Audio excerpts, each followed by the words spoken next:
We all go through different seasons of life, and for every season that we're in, there's a reason that we're going through that. There are lessons that we need to learn. There are things that we need to experience that are building us up, that are shaping us into who we're supposed to become and preparing us in one season for what's coming in the next season. And in life, we don't know what's next. We don't have that vision. We don't have that foresight. Sometimes God will give us a vision of something, but it is totally received in faith. And even then, it is just one tiny part of something, of a much bigger picture that God has planned for us.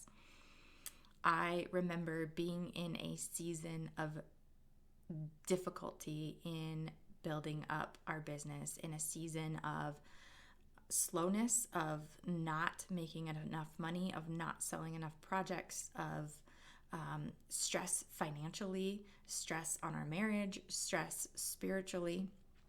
And in that season, while I was there, all I could think of was getting to the next season.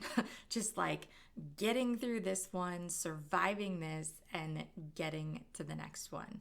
Except what I didn't realize at the time is that I needed to be in that season. I needed to embrace that season because there were lessons that I needed to learn. There was growth that I needed to develop. There were roots that I needed to plant in order to be ready for what was coming next.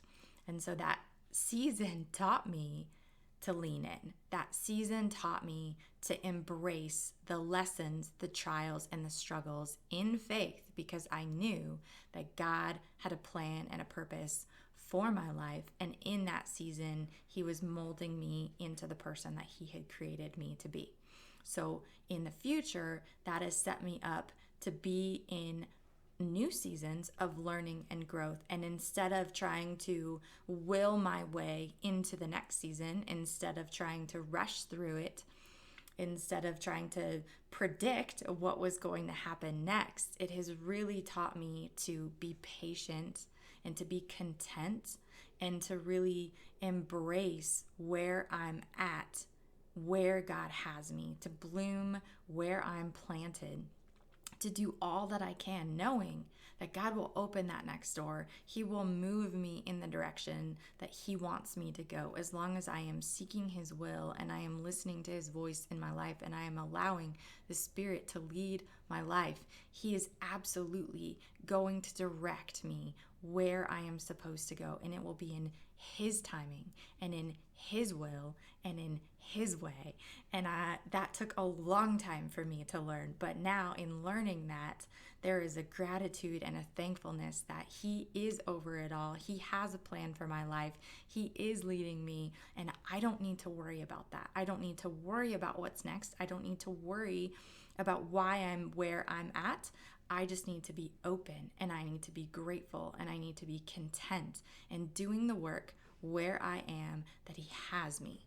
And listening to those promptings of Him saying whether it's time to move, or it's time to lean in, or it's time to strip something off, He is the one who is leading my path in my life, and it will always happen in His timing.